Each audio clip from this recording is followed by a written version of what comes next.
A buffer block is a 30 to 60-minute time block scheduled specifically for handling low value reactive tasks like emails, voicemails, quick requests, admin work, and other interruptions. Buffer blocks. So, yeah, let's talk about buffer blocks real quick. So, I think they are a pretty important part and they serve as a contrast when we're scheduling our day and scheduling our week to these deep work blocks that we're trying to create and trying to use, and the administrative tasks and the small things that we need to do that aren't deep work. And the idea is that we try to batch them into a kind of a designated safe zone on our schedule. And we give them enough space. We give them the space that they need so that they have their space to live and they don't creep into our designated work blocks. And I think the idea also is that as long as we give them their space, then if they start to come up and kind of threaten to interrupt us during our deep work blocks, we can actually say no, because it's not really no. It's just saying not yet. Like, I'll see you at 4 p.m. or I'll see you at 11 a.m. Have you been putting them into your schedule, buffer blocks? I have just very, very recently because I've been having fun filling up my calendar with multicolored little blocks and stuff. And so, yeah, I'll throw them in around lunchtime, but I haven't been putting them in as much, and it shows. There are just some overflow items and things that I am not up to date with. So, for example, I just haven't checked my email in a very long time. Maybe I'll check it. I don't know if yeah, but it's overflowing now. So now I'm in the four figures of unread emails. There's also a bunch of notes that I keep gathering and generating all these ideas, but I'm not kind of taking the time to actually organize them. What I've been doing is I have a little written list of my tasks for the day, also like a kind of a physical notepad, a sticky note version, but I've got a different column for buffer blocks. So when something comes up that should be in the buffer block, I kind of like write it down over there. I know that it's on my radar.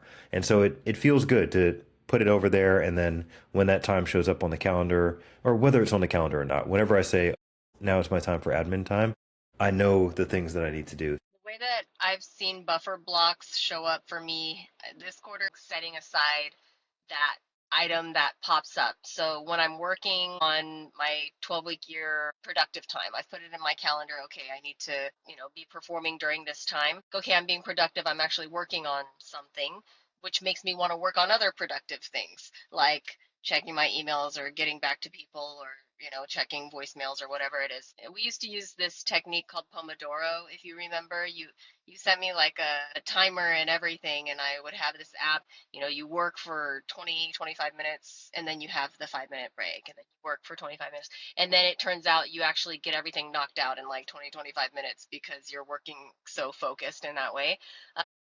Inevitably, whenever I start working in a productive way, I'm like, let me do these other productive things. This will be a good time for me to place my order for online groceries because I'm already here online. My computer is open.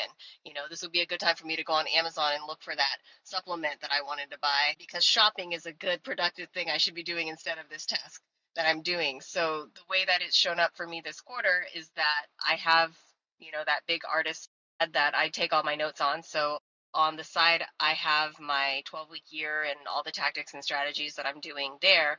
And then on the far right side, there's a column that's just like, get it out of my mind. So I know I want to hit these to-do list things because I'm feeling productive, but in reality, now is not a good time to do it. And it takes that conscious redirecting myself when I'm being productive. Like, okay, I know that I'm feeling like I should do this, but I need to stay in the zone where I am right now. Yeah. I think that's exactly it. Like kind of a dumping ground, a place to put them, a place where they're safe. That kind of reminds me also of the like getting things done methodology where he's like, take all your tasks and then write each one on its own sheet of paper and put it someplace. And so if you know that your tasks are captured somewhere, you can get them out of your head and they don't need to swirl around and kind of like crowd out other things that are more important. So it's kind of a version of that. What kinds of things would you put into your buffer block if it were on the calendar? The main things, it's funny, I pulled up a bunch of my sticky notes like that from past days. I don't actually throw them away because, well, I haven't yet, let's say.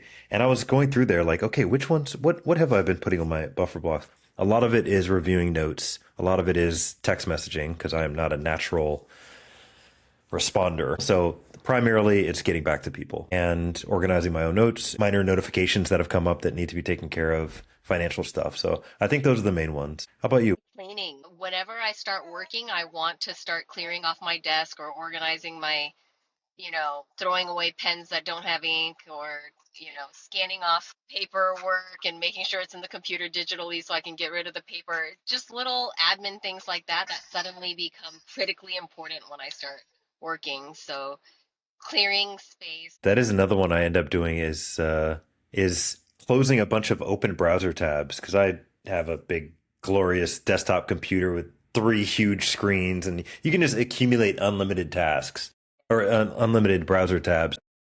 What's a good one is deleting spam email, or like deleting junk mail that comes into the inbox. That one definitely. And myself unsubscribing from spam mail, and it's like, why did 10 minutes just pass? Yeah. Yeah. The good thing is also these low value or reactive kind of tasks, when they're not an interruption, they can actually be kind of fun.